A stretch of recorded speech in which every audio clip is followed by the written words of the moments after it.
Hello বন্ধুরা, জ্ঞানজ্যোতি coaching সেন্টারের পক্ষ থেকে তোমাদের সকলকে জানাই আরও একবার স্বাগত। তো বন্ধুরা, আজকে আমি তোমাদের সঙ্গে যেই টপিকটি নিয়ে আলোচনা করব সেটি হচ্ছে হরপ্পা সভ্যতার শিল্প। তো আলোচনায় যাওয়ার আগে তোমাদেরকে একটা ছোট্ট ইনফরমেশন দিতে চাই।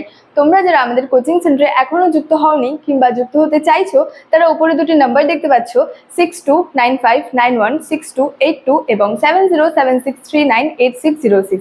এই দুটি নাম্বারের মধ্যে কিন্তু যে কোনো একটি নাম্বারে যোগাযোগ করে আমাদের সঙ্গে যুক্ত হয়ে যেতে পারো। তো দেরি না করে আজকে টপিক সম্পর্কে কিন্তু আলোচনা শুরু করছি। তো হরপ্পা সভ্যতার শিল্প। হরপ্পা সভ্যতায় কিন্তু নানা ধরনের কিন্তু শিল্প গড়ে উঠেছিল।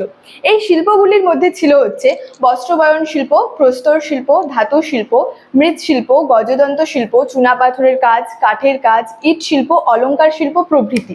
তো এই প্রভৃতি শিল্পগুলি কিন্তু হরপ্পা সভ্যতায় গড়ে উঠেছিল। এবং হরপ্পা সভ্যতার যদি প্রধান শিল্পের কথা বলি, তো বস্ত্রবয়ন শিল্প কিন্তু হরপ্পা সভ্যতার প্রধান শিল্পের মধ্যে ছিল। তো এই অঞ্চল থেকে হচ্ছে যে পশ্চিম এশিয়ার বিভিন্ন দেশে কিন্তু সুতি বস্ত্র রপ্তানি করা হতো। এবং এই বস্ত্রবয়ন শিল্পের পরেই যদি বলি, প্রস্তর শিল্প কিন্তু যথেষ্ট উন্নতি ঘটেছিল, প্রস্তর শিল্পের যথেষ্ট উন্নতি কিন্তু ঘটেছিল।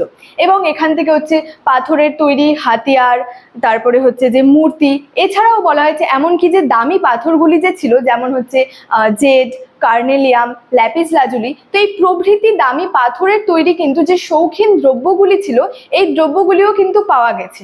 এবং এই প্রস্তর শিল্পের পরে কিন্তু ধাতু শিল্পের কথা যদি বলি, তো ধাতু শিল্পেরও কিন্তু যথেষ্ট একটা উন্নতি ঘটেছিল। তো ধাতু শিল্পীরা সেখানে কিন্তু তামা এবং ব্রোঞ্জ দিয়ে কিন্তু বিভিন্ন হচ্ছে দ্রব্য তৈরি করতো। এই দ্রব্যগুলির মধ্যে কি কি ছিল? এই দ্রব্যগুলির মধ্যে ছিল হচ্ছে যে কাস্তে, কুঠার, কলসি, তারপরে প্রদীপ, বিভিন্ন হচ্ছে বাসন ছিল, সেখানে মূর্তি ছিল, ছুরি ছিল, এই প্রভৃতি কিন্তু ধাতু শিল্পীরা তামা ও ব্রোঞ্জ দিয়ে কিন্তু তৈরি করত।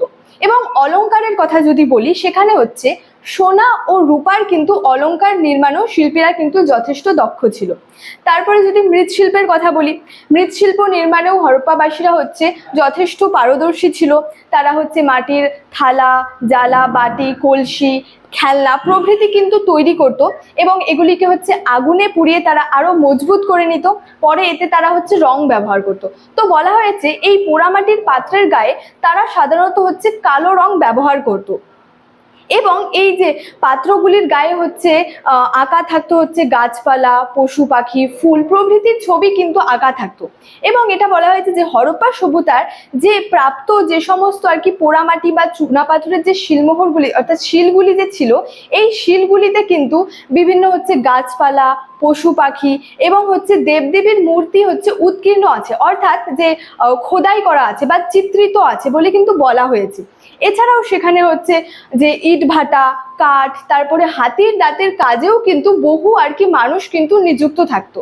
তো এগুলি থেকেই কিন্তু বা বলা যায় যে এগুলিই কিন্তু তাদের যে শিল্প দক্ষতার কিন্তু পরিচয় বহন করে, অর্থাৎ এগুলি থেকেই তাদের হচ্ছে শিল্প দক্ষতার কিন্তু পরিচয় পাওয়া যায়।